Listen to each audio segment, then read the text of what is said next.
intonation or pronunciation. If you have that imitation of hearing it, then practicing it, and then practicing it with the speaker, that helps to improve that just ability to speak English. There are a lot of YouTube videos out there about that. If you just type in imitation English speaking lesson, something like that, you'll find a lot of things like that. Vocabulary, just the more you read, the greater your vocabulary will grow. So growing up, I read tons and tons and tons of books, like just so many books.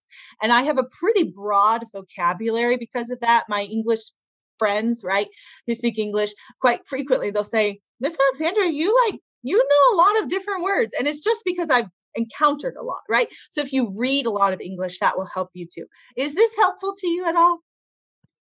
Yes. Thank you very much. Yeah. No worries. That was a good observation. I never really thought about how we really do move our mouths. And that's why I say I've noticed some of you guys kind of breeze over the sounds, or kind of, you don't pronounce every single sound in a word. And so that we pronounce not every letter, we don't pronounce every letter, but we pronounce every sound in a word. And that's because we really move our mouths a lot to really pronounce the sounds. So yeah, that's a good observation. I never really realized that. Okay. Thank you. We have 3 minutes left. Is there anyone else who has a pressing question, or should I call on some names? Teacher. Yes. Teacher, can I have a question? Yeah. So this pronunciation, I'm so confused with this too. And this is that you're so bad, and this the place where we sleep, that bed. Yes. How to pronounce that to the difference? So bad, like you're a bad person. That's that sound as an apple. And bed, like you sleep in a bed, is the sound, like egg or elephant, right? So thank you for bringing that up. I have noticed in Burmese, whatever your language is like, we do get confused, that and that sound, and they are very close. So what I do, or what English speakers do to learn those sounds, right? Because we have to learn those sounds too, is we literally go through, this is some other advice of what to help with pronunciation. We go through charts. You can look them up online. There are sound charts in English, and it can go through the letters of the alphabet, but there are 26 letters in the alphabet, but there are 48 sounds in English. So you can look up charts with those 48 sounds, and we will go through those sounds just on a regular basis, practicing those sounds. So it's bad as an apple, and as an elephant. Bad and bed. Does that clarify it, Joanna?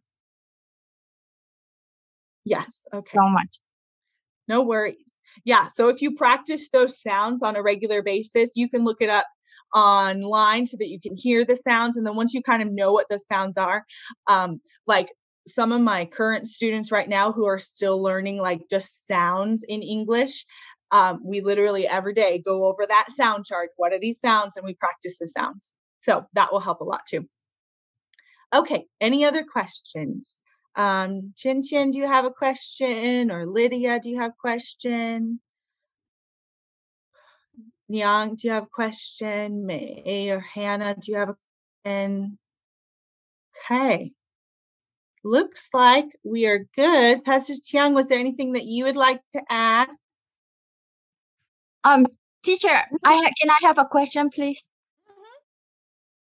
What is that? We read that just before we start the class, and we read that. I didn't know what's the meaning. That I make you a logo. That yes. I'll make you a logo. That's good. Yeah. That's a good question. So what it's referring to, right? So the person talking is the friend number one, who's trying to convince friend number two to apply for the job, to go to the interview, to get this job in this other city, clearly near the beach of some kind on an island somewhere, right? And so to say, I can help you, right? I can make you a logo. I can help you with your cover letter, right? So to make you a logo is for a business. A logo is like a little picture that goes with a business.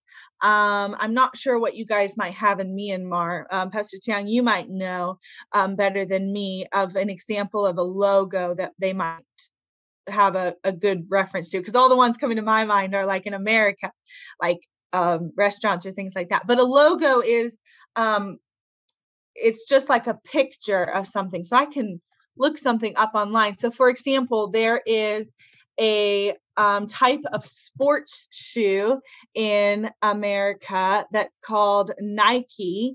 I don't know if you guys have that there. And their logo looks like this. Hang on. Let me get it up and then I'll share my screen with you. Their logo. Let me share my screen. Here it is. Okay, sharing.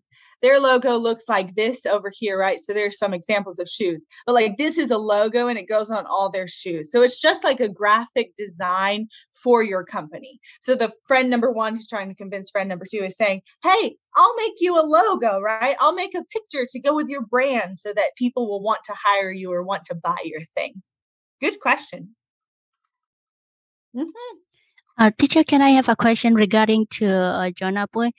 As my understanding, his friend is trying to get a job. It's not trying to open a new restaurant or a new business. So why do we need a logo? Just That's a cover letter and resume. That's a great question. I don't have an answer for that. I maybe should have taken that sentence out.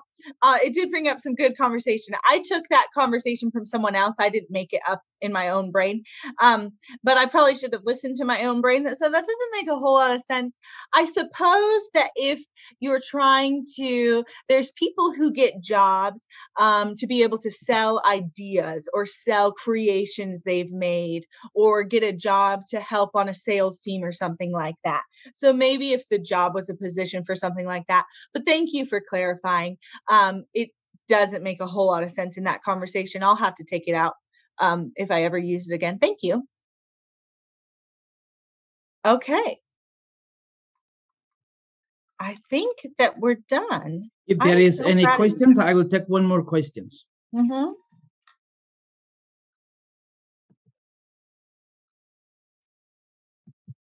Tangi, do you have any question for her? No, I don't. How about Lydia? No, teacher. Okay. Ms. Alexandra, thank you so much for your wonderful teaching. I hope it was helpful. Phenomenal. And you are such a good teacher. Thank you. And I believe that our students learn a lot from you tonight. I hope so. Really enjoy your teaching. Good. And I also want to thank our students. Thank you so much for joining us. And especially I want to thank our new students. Welcome to Daniel Education Center. And we hope to see you again this